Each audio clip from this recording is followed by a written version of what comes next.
Spoilers ahead. Watch out, and take care. The movie begins with MMA fighter Mike stepping away from the ring due to his age and a serious shoulder injury. Struggling financially, he begs his former manager to give him one last shot. His manager, however, reminds him of his age and recent losing streak. Still, Mike persists, desperate for money. To prove himself, he challenges another fighter.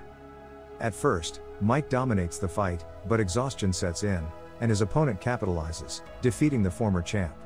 This loss shatters Mike's illusion of greatness. Broke and homeless, he gives up his boxing gloves, signaling his retirement.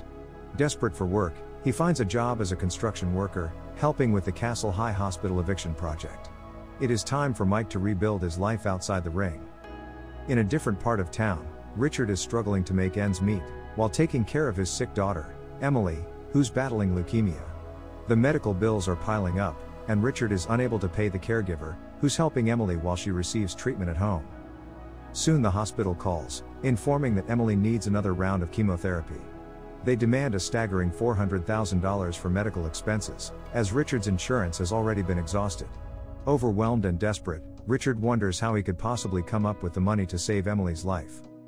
Meanwhile, in a federal prison, we encounter Lando, a black inmate, engaged in a heated dispute with Damien, another prisoner who is interrogating him about the whereabouts of some hidden money. Tensions escalate into a brutal brawl, with the prison warden standing by silently, as Damien and his henchmen attack Lando. Back to Mike, he remains lost in his thoughts about his dramatic fall, from being a legendary MMA fighter, to a low-wage construction worker.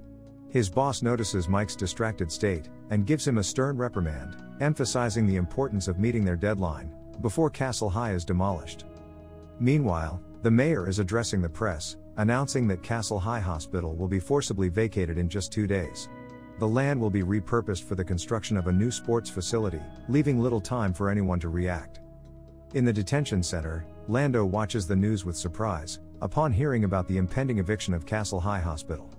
He immediately requests a meeting with the chief warden, who turns out to be none other than Richard. Without wasting any time, Lando makes an audacious proposal, offering Richard money, in exchange for his own transfer to the southern prison block. This money could be Richard's lifeline to pay for Emily's critical treatment. However, as Lando mentions Emily's dire situation, Richard's anger boils over, and he lashes out, striking Lando in frustration. The next morning, in secret, Richard approaches Lando, desperately inquiring about the money mentioned. Lando confesses that he had once stolen $3 million from Damien, and that money was hidden somewhere in the soon-to-be demolished Castle High Hospital. He emphasizes that he doesn't want the money for himself. Instead, he wants to help Richard secure the funds for his daughter.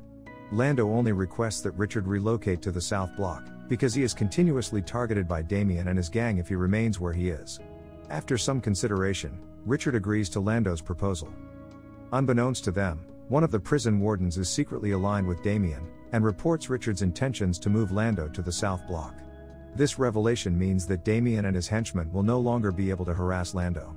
Upon learning this, Damien immediately assumes that Lando has enlisted Richard to retrieve the stolen money, believing that Richard needs a substantial amount of cash. Damien promptly contacts his brother, Deacon, who is now overseeing Damien's drug operations, while he serves his prison sentence. During a break, Mike strikes up a casual conversation with one of his fellow construction workers, George. George confesses he didn't want to be a construction laborer with meager wages, but he had no other choice, being married with 2 children to support. Mike then reveals his past life as an MMA fighter, but now he is bankrupt, and doing whatever work he can to survive. George is astonished to learn he was once a famous fighter, and it turns out George's kids are fans of Mike. Homeless, Mike has to spend his nights in a car parked near the Castle High Hospital building. On the other side of town, Deacon and his wife, Kat, are closely monitoring the soon-to-be demolished hospital. Their plan is to infiltrate it once all the construction workers have left for the day. As George and Mike continue their work, George shares his dream of moving to Alaska with his family, and suggests that Mike consider going there too. While alone, cleaning another room, Mike stumbles upon a bag containing a substantial amount of money, which turns out to be the hidden loot Lando stashed before his prison sentence. As their work hours conclude, George urges Mike to leave immediately. Mike keeps the discovery a secret from George, pocketing $10, and hiding the bag, planning to retrieve it later, when everyone has gone. Meanwhile, Deacon prepares his henchmen for the impending infiltration of Castle High Hospital. They await Richard's arrival, as Lando had informed him of the money's location. Deacon and his crew intend to blend in posing as construction workers, to avoid arousing suspicion. Meanwhile, Richard is getting ready to head to Castle High. He tells his daughter he has urgent work to attend. At the same time, Mike, who is in line with George for a beer, realizes he left his jacket at the construction site, and needs to go back for it. He uses the $10 bill he had pocketed and rushes back to the construction site. Inside Castle High, Mike discovers the hidden money right where he left it.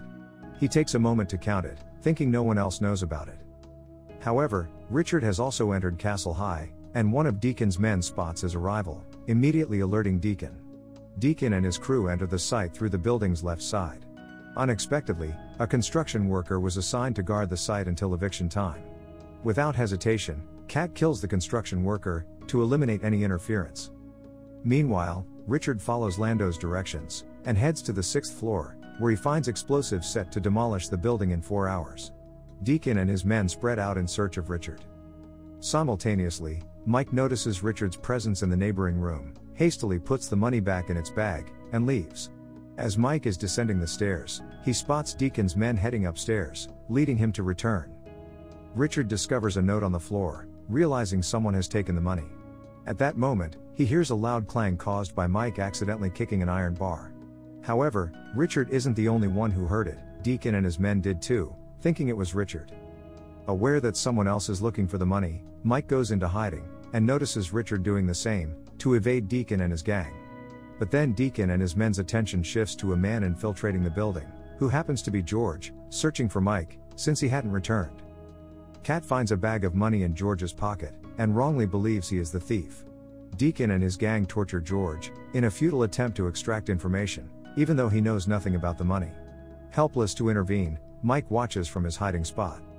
Since George wouldn't reveal any information, Deacon orders his men to kill him. In a moment of desperation and anger at George's death, Mike unintentionally reveals himself, and Deacon's gang takes him into custody. Filled with guilt over George's death, Mike decides to seek vengeance. After stashing the money, Mike fights off several of Deacon's men, before Kat and her gang corner him. Mike manages to break free from them, making his escape through a garbage bin. However, Richard is already in the vicinity, and swiftly apprehends Mike. Holding a knife, Richard threatens Mike, demanding to know where the money is hidden. Mike protests that he is just a construction worker, and has no knowledge of any money. Taking advantage of Richard's momentary distraction, Mike launches an attack, sparking a fierce brawl between the two. Their fight is only halted when one of Deacon's henchmen intervenes, threatening them with a gun. Mike and Richard work together to disarm him during a brief moment of distraction. With more of Deacon's men closing in on them, they have no choice but to make a quick escape. Deacon instructs his men to seal off the building's exits, attempting to strike a deal with Mike, offering him a chance to surrender the money, in exchange for his life. However, Mike ignores the offer, and opts to confront Deacon's men head-on. Trapped within the building, Mike resorts to a daring move, leaping out of a window while holding onto thick curtains. As Deacon and his henchmen fire shots from below, Mike struggles to re-enter the building, where he faces off against Kat, who has a gun trained on him. Fortunately, Richard intervenes, striking Kat and causing her to collide with the window. Mistakenly thinking it is Mike by the window, Deacon's gang continues to fire, until they realize it is Kat, who has tragically fallen to her death. Devastated by his wife's demise, Deacon vows not to allow Mike and Richard to leave the building unharmed. In the meantime, Richard tends to Mike's injured arm, and presses him once more about the money.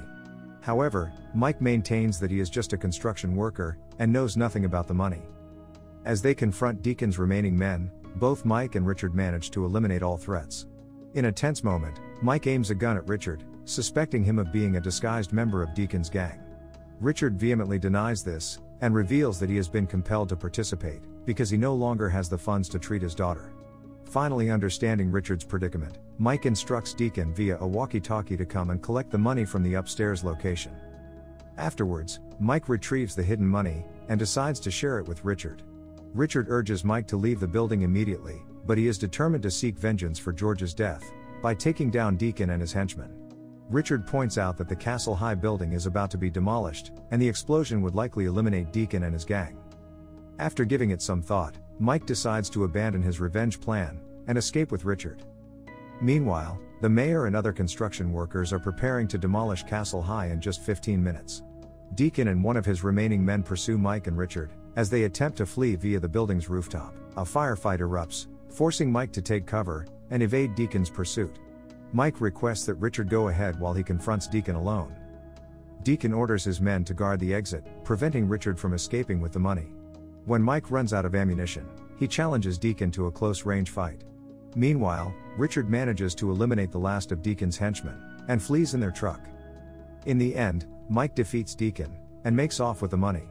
With Castle High set to be demolished, Mike has no choice but to jump into Richard's truck, while Deacon, still alive, attempts to collect the scattered money on the roof.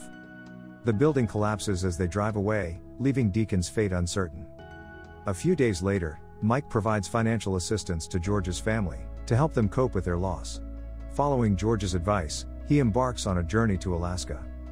Richard fulfills Lando's request, moving Damien to the South Block, where Lando intends to exact his revenge. The end. Thank you for watching. Subscribe if you'd like to see more videos like this. Turn on the notifications, and leave a like to help the channel out.